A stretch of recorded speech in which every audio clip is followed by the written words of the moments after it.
18 শেষের দিকে November. November. তখন ওকে আমাদের সাথে তোমার সাথে আর কি প্রথম দেখা।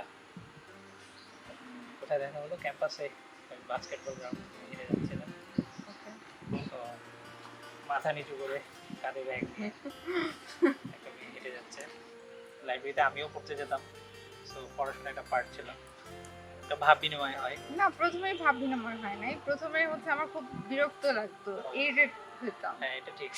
যে অযথাই ফলো করতেছে, কেউ কথা follow বলার ট্রাই করতেছে। করতেছে, কারণ আমি কারোর সাথে কথা বলতাম না এরকম ভাবে, আমি শুধু পড়াশোনার উদ্দেশ্যেই যেতাম, আর আপনার উদ্দেশ্য ভিন্ন ছিল। তখন আমি দেখলাম যে আসলে কথা বলতে গেলে একটু টিপস নিলাম যে কি করা যায় কার কাছ থেকে? বন্ধুদের কাছ থেকে। ও টিপস নিলাম যে চকলেট দেওয়া যায় কিনা।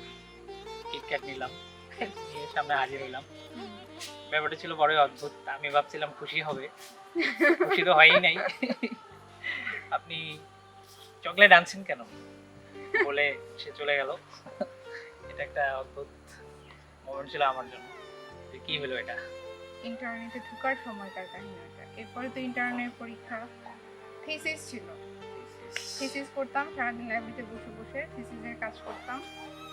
তখনই হচ্ছে আপনাকে দেখি, কিন্তু আপনাকে আমি কখনো চিনি না, যদিও আপনি আমার 1 বছর সিনিয়র, কিন্তু আমি শুধু নাম জানতাম যে 17 ব্যাচে কিভাবে? আদনান নামে একজন কিভাবে নাম জানতা? নাম জানতাম একটা ফ্রেন্ডের থ্রুতে, কারণ ও হচ্ছে খুব ভালো নোটস গোছাইতো।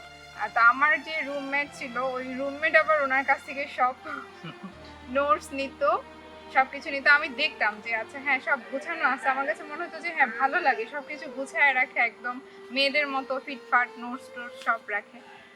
তো তখন ওরকম চিন্তা ভাবনা ছিল না যে আসলে দুজনের মধ্যে কিছু হবে বা ফ্রেন্ডশিপ হবে, সেটাও ভাবি নাই।